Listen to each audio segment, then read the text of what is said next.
All right, guys, Shane back here with Chalk Talk. We get a lot of questions about sugar. So today we're going to talk to you about the truth about sugar.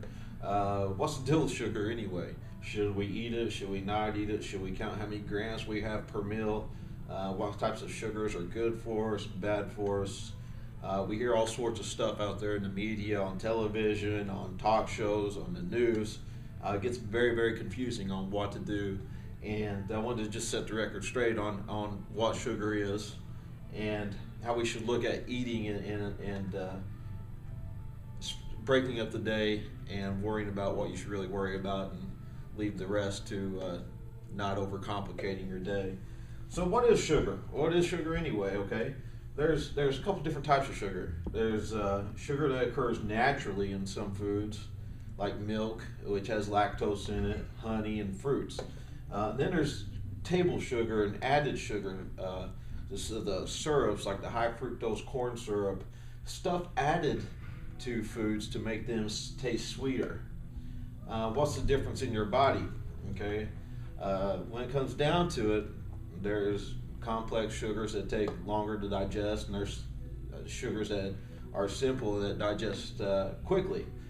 But in the end, everything gets broken down to glucose. Okay, but let's look at natural sugar. Natural sugars are usually found in healthier foods, necessary for healthy living. Like I said, they're found in milks, honeys, fruits. What they do is they add a little bit more bulk. They fill you up faster than the simple sugars, which is great for weight control and weight loss. Okay, the foods with added sugar, the foods that you go down the grocery aisle, you know exactly the aisles we're talking about. The regular sodas, the cookies, the candies, the cakes, the pastries, different breads, cereals, things like that, all have added sugar in to make them taste sweeter. The difference between these and the naturally occurring sugars is they're usually associated with higher calories and higher fat, which leads to overeating very, very easily. You think of, I got an example down here, orange juices. Often we consider that a healthy food, a healthy choice, whereas a 12-ounce orange juice has 170 calories in it, 31 grams of sugar. Okay, a naturally occurring sugar would be more like an orange by itself.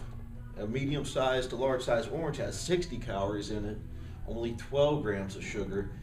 And think about which one's going to fill you up faster. Okay, a glass of orange juice not going to fill you up at all. Okay, but an orange, it'll fill you up and satisfy you and hold you over for a longer period of time. Okay, so foods that have added sugar, okay, they lead to overeating because they are associated with higher calories. Okay, so sugar, can it make you fat? Absolutely not. Okay, sugar cannot just make you fat. Okay, it's the increase in calories and how much you take in at one particular time that will make you gain weight. On the last Chalk Talk video, we briefly talked about overfilling your blood sugar, elevating, and your body releasing insulin to store it as fat. So let's say you eat a Snickers bar. Okay, and then we're just going to pick a healthy choice, an apple.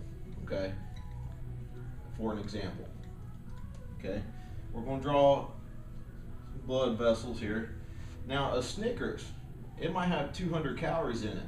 Okay, but what, it's going to have a ton of sugar in it, so you're going to see your blood sugar levels increase significantly. Okay, then your pancreas, again, like we said last week, is going to release insulin. Okay, and cycle this over for fat storage. Whereas an apple, it's going to have less sugar in it.